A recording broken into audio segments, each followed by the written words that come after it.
We just got something from, I just got something, city clerk county wanting to know all the information about all the elected officers and their terms and all of Yes. that stuff. I can't remember the name, but I'll find it for you. Yeah, I fill that out every year. Actually, they just got a new clerk.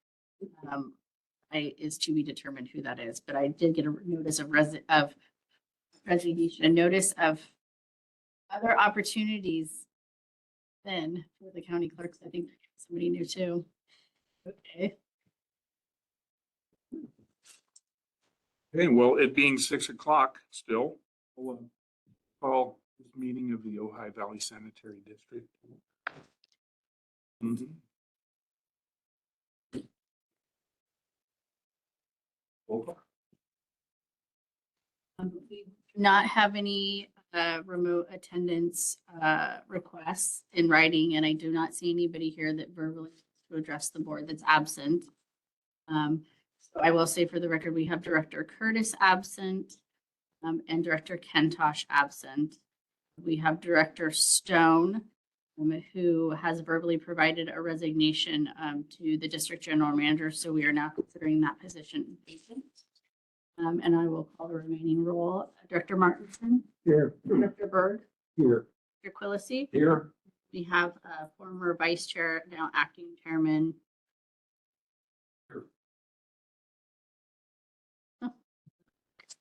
Right, in that case, then let's do the Pledge of Allegiance.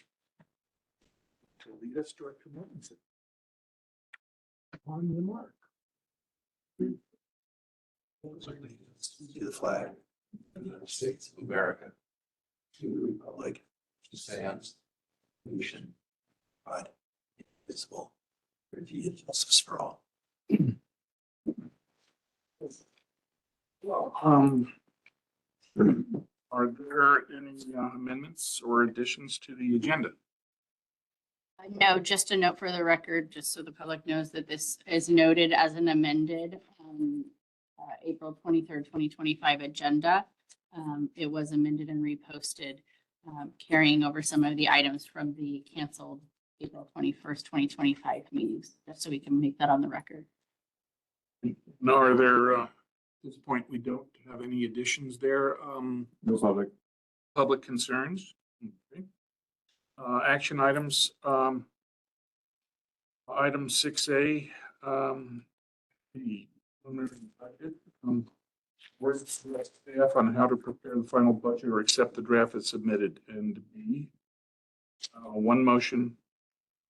We'll all vote after discussion. Questions or comments?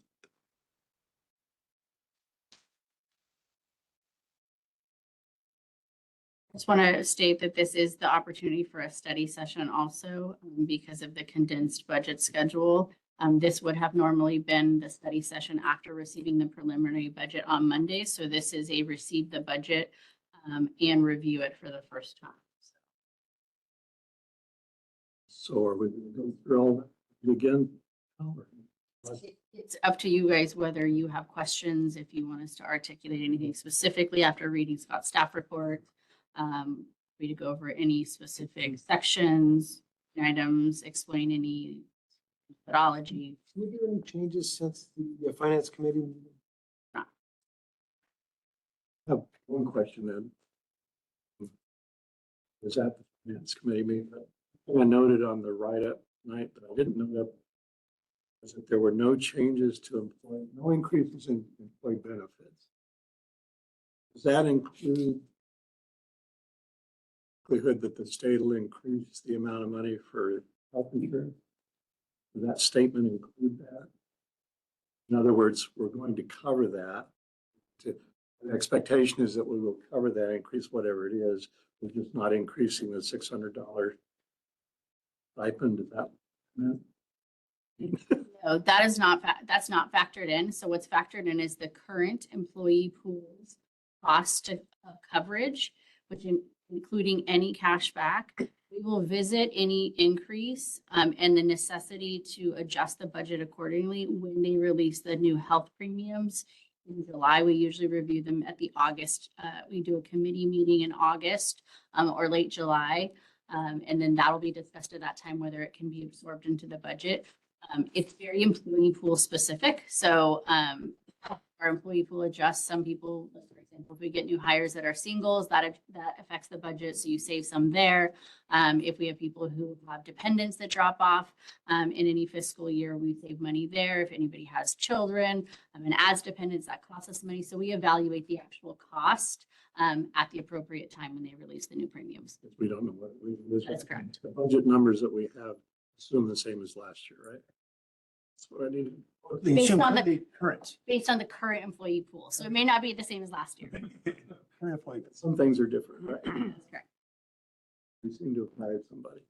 Factors haven't changed, but the population covered has changed. Yes, and remember that the, each fiscal year, only 6 months of the fiscal year is based on what we know.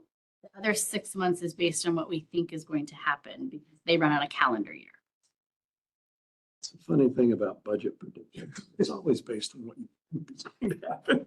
So we use the current core costs. And we know that there'll be adjustments that are outside of our control, and usually it balances out to enough to where we don't need an actual budget adjustment, as long as the premiums don't swing significantly. Usually fairly okay. I think that was my one question. So Any others?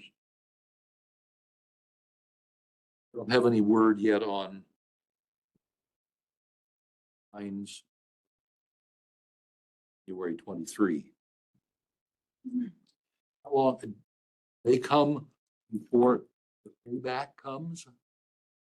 I don't know. Don't know what they have for a limitation on issuing fines time wise.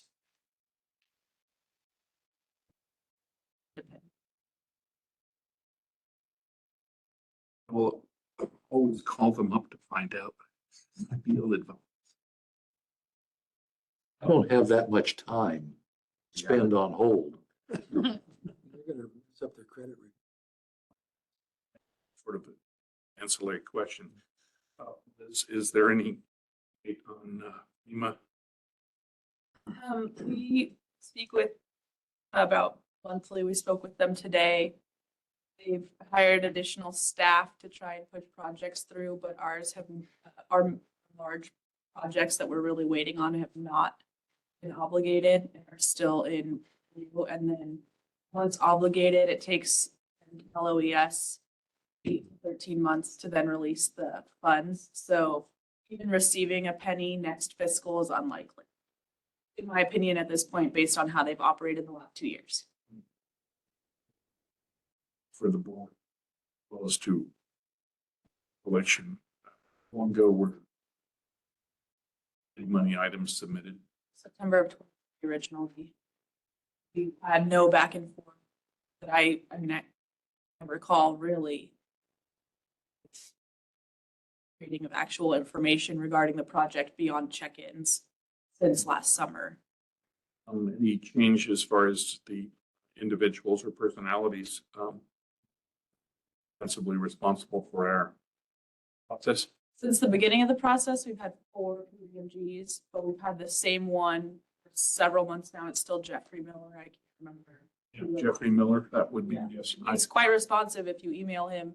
He doesn't control how long the other departments within would take to perform their tasks. We're still talking about a figure that's roughly 6. Hoping to get a total reimbursement from LOES and FEMA of about $4 million.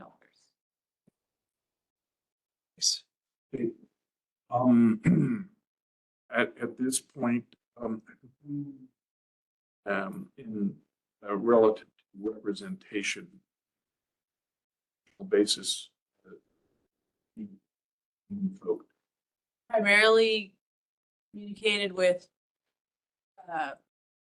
City Carvajal's office. Their office person at the time was helpful.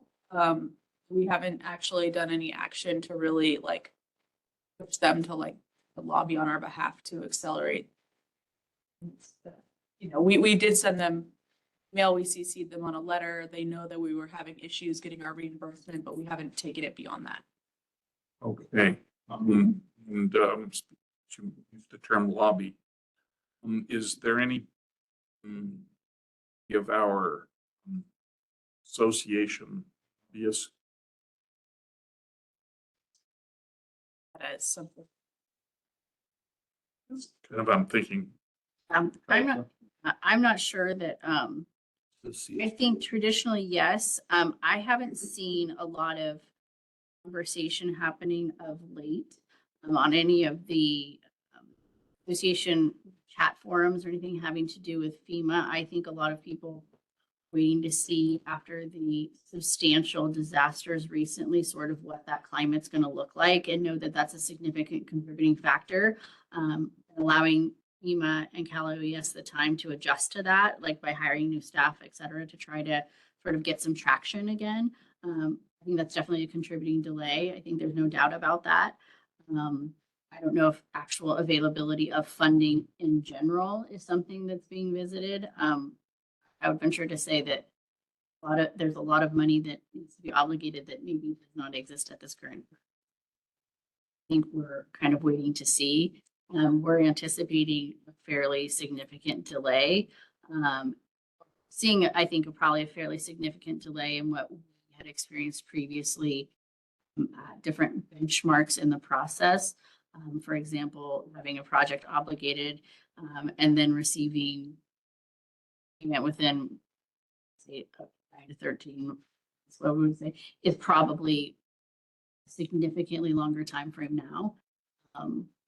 We sort of say that everybody's going to get a little bit of something. If they've dealt with it in 9 to 13 months, it will be done before the Palisades fire.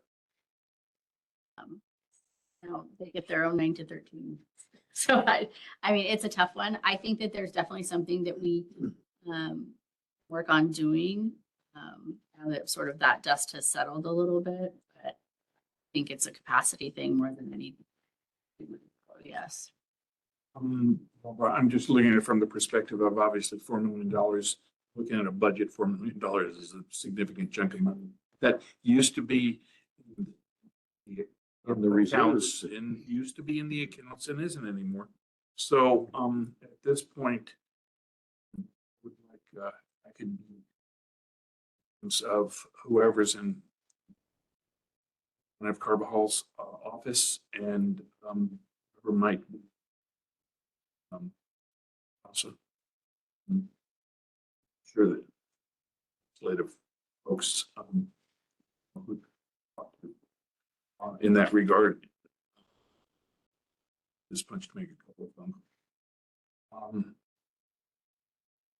And, if there's anything else that anyone would idea relative to start fomenting the irritant.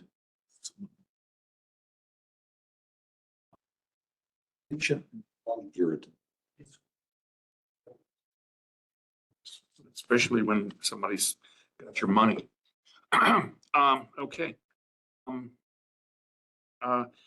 Anything else then related to the preliminary budget for the fiscal year 2025-26? Read through it all when we had the finance committee meeting. Again, Monday, that packet is out. Don't like raising rates. Our expenses keep going. Capital program is laid because we're 4 million short. Should have in our reserves. Satisfied with budget. Just to be clear, over the last decade, how many rate increases have there been? Percentages. This will be the third one since I've been here. This will be the third one. I think they would, okay, so you did 19, 20, 2021, 324, so this will be, I don't know about, I'd have to look up prior to that. I was here, so There were several skipped years. I mean, a good handful of years. We went at least 2 years with no rate increase. Yes, and then I think. There were a couple of 2.5s before that. I think it's fair to say, absent the FEMA problem, probably wouldn't be giving a rate increase this year. I'm asking that question, obviously, for the record, that there's folks who respond to the inevitable. There's the inevitable article in the Ojai Valley News and as far as news feeds about, but obviously 2 years in a row, or at this point, this all, right, it's 2 years in a row. This isn't the third. It is not. It's the second year. Yeah, so 3 years with no rate increases. There is a chart on page 8. And the green line goes back 10 years and shows you what the historic rate changes. I knew it was, but for whatever reason, I can't access it here, and I'm not going to distract myself trying to find it. Okay, so, case then, do we have a? Jade had the CPI and such on it. Yeah, the green line is the OVSD basic rate. Okay. So you'll see that there was a rate increase. It looks like 15, 16. I'm sorry, 15, nothing in 16, nothing in 17. The rate increase 18, 19, 20, 21. In 20, okay. 3 years without, and then the last 2 years were with. Is there, I'd like to make a motion that we accept the action item 6A and B. Recommend approval of preliminary budget, prepare the final budget. I'll second that. very good, Allison, please call roll. Director Martinson. Yes. Director Byrd, Yes. Director Quillisi, Yes. and Vice Chairman Ulrich. Yes. All right, item 7A, B, and C, 1998 Baldwin Road annexation, resolution number 2025-07. Okay, so this is our third annexation this year.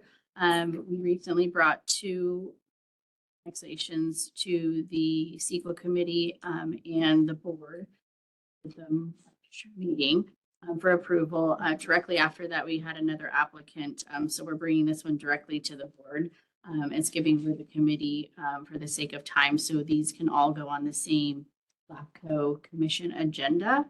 So they're not played by a month in between. So this is 1998 Baldwin Road. This is the vacant parcel that runs behind Montessori School. It is proposed for residential development. And the county is requiring that they annex and join the sphere of the district, even though the sewer is technically not available definition. And so Understand that. they have the authority to do that, and they have chosen to do that. So No, I'm saying the sewer is not technically not technically available. by our code is not available because There's a main line down Baldwin Road. they're right? not, yes, Side. but they're not in our sphere. And they, because of a wildlife corridor, must build it at the very rear of the property. So by our definition, that run for their lateral is too long. So by 2 different criteria, it is not available, but it is available at a cost and inconvenience, and the county is going to exercise their right to require that they do that in order to develop that property. So they are going to annex into the district. So before you is the required categorical exemption motion. That's A. And B is directing us to file that exemption with the county. C is adopting the resolution that is required as part of the annexation application packet to LAFCO. I'll move approval of 7A, B, and C. Allison, roll, please. Martinson, Yes. Director Byrd, Yes. Quillisi, Yes. and Vice Chair Ulrich. Okay, item 8A, B, and B, independent audit services for the fiscal year 2025, 26, and 27. Current company certified public accountants, contract number 2025-10. Yeah, for your consideration is a contract for Fechner. Fechner was the firm that provided the audit, was that 2 months ago. We had that, could have been three. Last 3 years at least. Yeah, last 3 years on top of that. And last month, staff brought it to your consideration is should we bring it out to the open, an open forum for other people to propose on it, or should we consider Fector? And the decision was to roll with Fector. So Fector gave us their proposal. It's for 3 years. There's an opportunity for 2 additional years on the top of that. Total price for the next 3 years would be $145,406. Then we have the opportunity to execute one individual years on the backside if we Or want. option. Yeah, option. We do need to get a new lead auditor. I think we already have our new lead auditor. You got it 2 years ago, so you still We have 1 more year left on this lead. Approval of 8A and B. Second. Director Martinson, Director Berg, Yes. Yes. and Vice Chair Ulrich. Number 9, board member and general manager comments. Is there any board?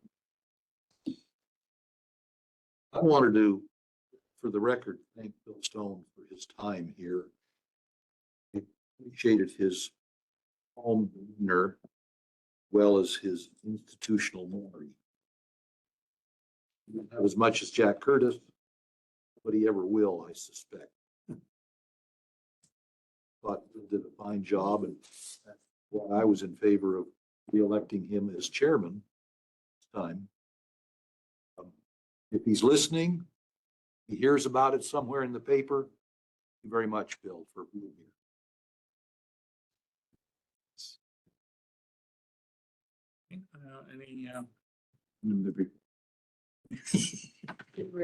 Any other board comments or observations? Question. We talked some at the finance committee about doing projects, pipelines, the gathering systems. We, at a certain level, around $1.5 million a year is what we. Typically, since I've worked here. So, The I&I effort. yeah, and so something in the finance committee came up that, if we have another spill event, it's likely to occur in the gathering system, not at the plant. Seems to me that best insurance we have against another, call it a gathering system, but your collection system, have a really good understanding of the condition of our lines. So thought came up that maybe we should be spending at a faster rate. Well, what I was wondering is whether it would be worthwhile is somebody to give a short presentation forward on this is our gathering system, here's where we know, here's where we don't know, where we think we need to do it, here's where we don't, just a very brief summary, 10 minutes. Nothing special, put together, just, stuff you have in your drawer thing, just so that we have an idea of Good idea. what we're thinking of, what we're potentially looking at if we were to increase the pace of spending on that. Thought behind that is if a miracle should occur and we should get our FEMA money August, October, we would probably want to start spending at a higher rate in 2026. So if we have an idea of what that looks like, it'll help the board maybe prep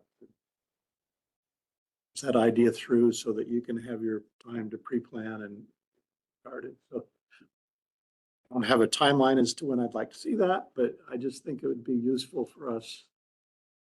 And again, nothing you have in your drawers. We have a CIP. That was my That comment. would be a good education. Let us make some more informed decisions on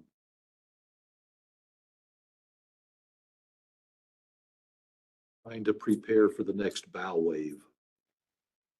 Well, and if, because if, I personally, likelihood of another event like we had in three along the creeks, that likely in the next 3 or 4 years, just because of typical weather patterns, but one break on Burnham, that, I don't think anybody would, that wasn't really early. So if we think we do have that kind of risk,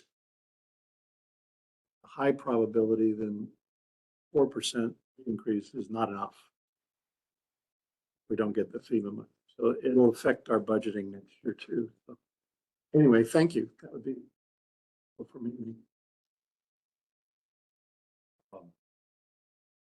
I think chances of another break for a river are not insubstantial, I'd say.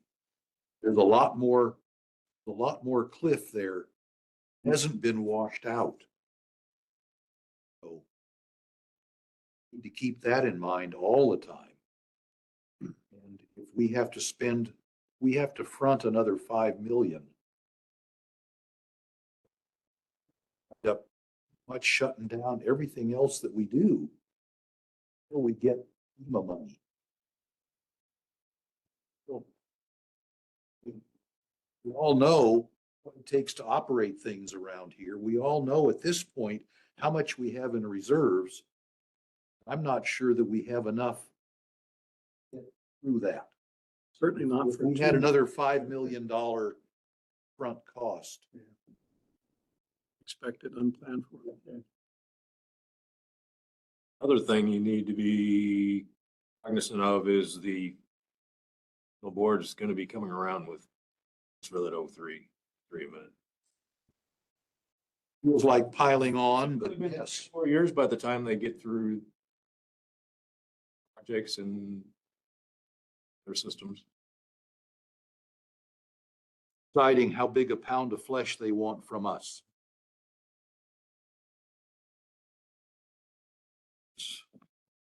Nobody in Sacramento has nearly enough money right now to do what they want. Maybe looking for new sources. So Matt. Okay. It's reproductive. Nothing more from me. On that happy note, Okay, in that case, general manager? I do have a, speaking of pound of flesh, I'm going to have some surgery tomorrow. I will be out for at least a week and a half. In my stead as acting GM will be Allison on Thursday. Ian will be on Friday through the weekend. Allison will be back on as acting GM on Monday, and then I will see how I'm feeling as my recovery is from there. hope it's not too many pounds of flesh. But it's more hard than flesh. It's more bone than flesh. Along the recruiting and staffing.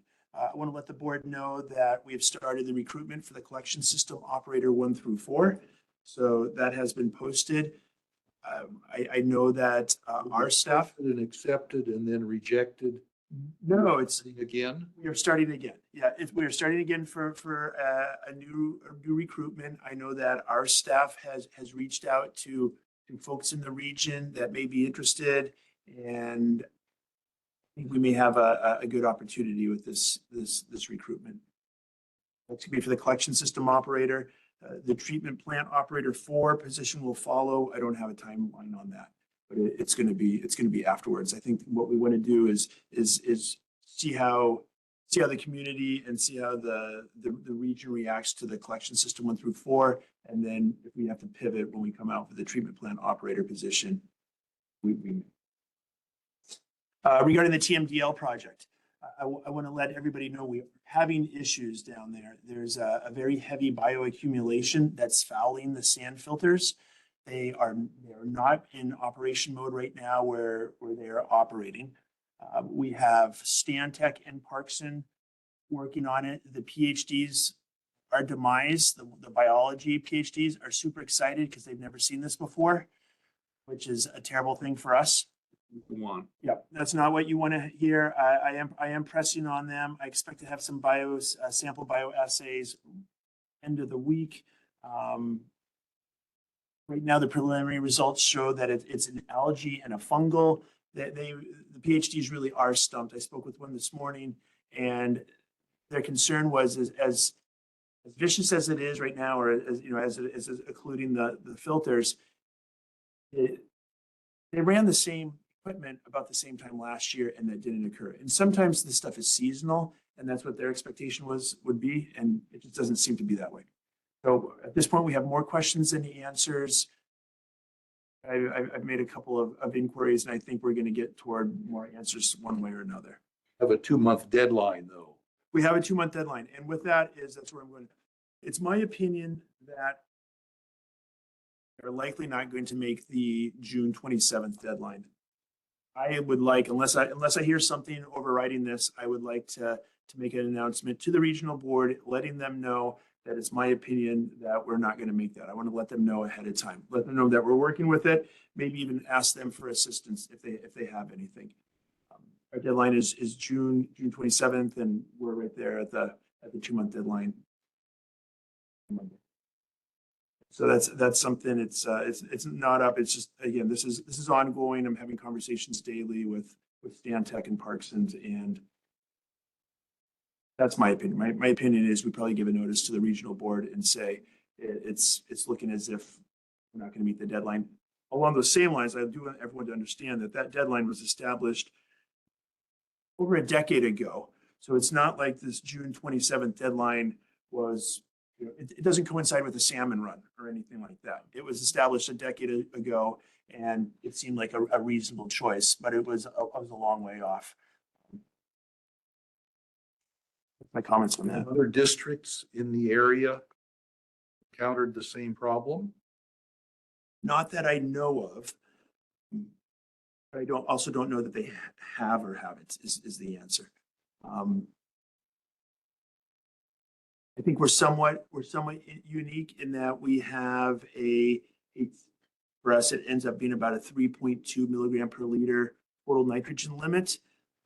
My understanding, and I haven't done any research, but my understanding, talking with experts and consultants, is that that's the same type of limit that would be administered to a high mountain town in Colorado. My point is that's the top of the watershed going down. We're nearly at the bottom of the watershed headed out, right? The other difference that we have, so my point is we're being held to a very strict compliance level that would be different than others, particularly for other agencies in the area that discharge out to the ocean. Is it true that we were running this and meeting the standard for a period of time, and then it kind of went south? Question is, Yeah, I think we were, but I think it was for the tune of days, perhaps weeks. I don't think it was for any prolonged period of time. And as far as I know, we have not seen this biofouling buildup that we're seeing now. I've seen it. It's clumps the size of your hand that look like a sea sponge or a part of a jellyfish. I was working, it was different weather as well. It was different weather. I do have it on here. I don't mean to piggyback on Director Martinson's comments, but I did have finance and risk on here, and I have been working with the collection system and along the same lines that you've asked us to. I wasn't going to provide a presentation, but we're already starting to work on some of this local trunk and trunk lines and manholes. Try to quantify some of the conditions that we have right now, look at conditions, age, materials, and do a risk assessment on it. I think cost and risk are related on this. I had a question. I had thought about writing it down and sending it to Scott Bradshaw. I'll just lay it out there. Who know me well know that I walk around Ojai a lot. And I live near Kenyatta.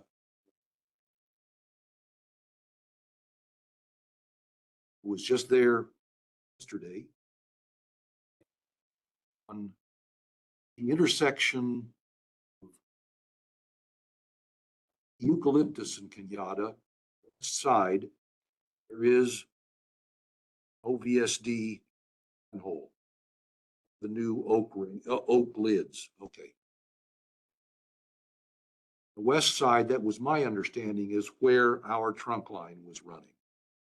On the west side of Kenyatta. Right? Both sides. It does run both sides, okay, because at the intersection of Oak and Kenyatta, there is now one of our new lids each side intersection. Understand why we would have two trunk lines on the same street, and I'm wondering now where the storm drain is. Middle of the road, you could have a VW bug down it, and that's why we're on both sides of the street there. It comes down from Stewart Canyon. So it gets all From the big catch basin. the catch basin, and so they have a huge storm drain. It's like 6 foot, 10 foot diameter or something huge, yeah. So we have to be on either side of the road to serve both houses. And we go all the way down to Kenyatta, tying at Caltrans right away. Oh, okay. I am down at Ojai Avenue. Thank you very much.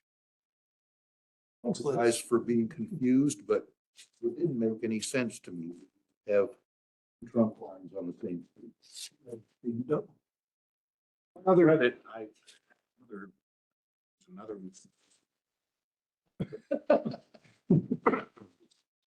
My other question, I guess, and that is for, since Bill has resigned, can you provide the board, here's what we need to do to get a new guy to replace him? Well, so very generally, we have a vacancy. Board is going to appoint someone to fill that vacancy. So what we would do is advertise the position, and get word out in the community, especially. Community or just his district? Well, I mean, Fill the district, unexpired. I don't know if you could. District, but The unexpired. He was just reelected. He was an odd number. He was on District 1. so he's got to lose, so that person would be appointed for the duration of his term and then, subject to this time. So typically what would happen is you'd get a number of really interested parties. They would come in, interview them, present, and to the board. It's our This decision. would all be in open session and you would make a decision. What was that? And should the board district pass flyers around in that district to let people know that that's, publish it in the paper, I assume? Say, and I don't, Allison, have we filled a vacancy? He was appointed like, was that 20, 2001. was the last appointment that they did? And there was another fella, so we had the presentation and then board convened, kept us in here alone. Decided to appoint me and so I last year or so, I had to go for election. So it's kind of up to the board as far as what they want to, flyers or, advertise in the paper. I don't know, Allison, if you want to look back at what we did for Randy's spot. Or, It's No seven. prescribed legal, this is how you have to do it. Other than with In this case, I think that. Even that, we don't have to. The appropriate place to go in. Kind of the only You have we're to. in circulation. We don't even advertise in the Ojai Valley News for anything. It's just- It's too rigid. Deadlines are too. There's only two board members that in any part of the city, so. Would you recommend convening like training people of the executive committee to like further discuss this and come up with some sort of a plan of what they want to do? I mean, it's not a staff thing to decide whether they want to do flyers or target a certain area or that's probably a good. attributes they're looking for or what have you. Yeah. Still have 2/3 of the executive Yeah. committee here. You need. I'm going to refer to what's as survivors. Members of the executive. And Janice, do you know how long that you're allowed to have your appointment vacant before you have to report something to like the state or something? Off the top of my head, but I can. I know district let and 7 goes 7 months. But I don't know what was reported during that 7 months. If you could, Dennis, if you could get back to me on, and if there's any sort of reporting or requirements that we're supposed to tell the state after a certain point that we have a vacancy, so it's on their radar or something. I did, a few months ago, brought to your attention the septic to sewer and was North Rice Road, Trustee Lane, and East and West Casita Springs. I was invited to present at the last LAFCO board meeting. And I presented there at the LAFCO board meeting. Their board found the projects appealing, and they're going to support OVSD with a letter of support from LAFCO. And it's something that they're looking forward to, at least in concept of the septic to sewers in North Rice Road, Trustee, and East and West Casita Springs. Well, the paper just resides in Sacramento right now. It's online. Yes. So. Go back to the performance of the operation system. Actually, I had a question. Sort of asked that. I'm not aware of any other agencies submitted letters saying that they're not going to hit the. I am not aware of that. Is that do you have an inquiry before you submit any? Sure is. I've also asked Scott that to get some letter from Stan Tech and Parkson. Letters would be nice to attach to advisory. You're not really requesting an extension. You just get it. You telling them, please be advised, we're not going to hit that due to these complications. And typically speaking, if I was on the receiving end of that, I go, it's nice. Why? So it's attached to the advisory. The explanation as best as the consultants can do concisely. I think that would go a long way toward making it so it doesn't wind up any blowback. The PhD don't know why either. That could be a long letter explaining why they don't know. So in any case, what my thinking was is overwhelming documentation. I think too, if that is somewhat unique in these two counties, I think. So they could design this thing and could say that 12 of these in different parts of the country, we've never seen this before. As part of that letter, that would be so that it's not just going to meet it because we didn't get it running in time. It's, we've done this many times elsewhere and we've never seen this kind of thing, which goes to the PhD problem again. Like you say, just more documentation is to thing we can Off with the bad news for a couple of weeks till you get some backup. So we can just, and it's not for lack of trying. Really, it's just not working for whatever reason. Certainly it was designed to do the job and it did for a little while.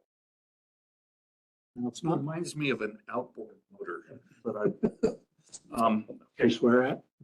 Yeah. there we go. It works so well for a while. Okay, anything else, then, Scott? That's it for me. Right. So for me, Okay, then, in that case, then, any other input? I'm gonna, you're in the meeting at 6:44.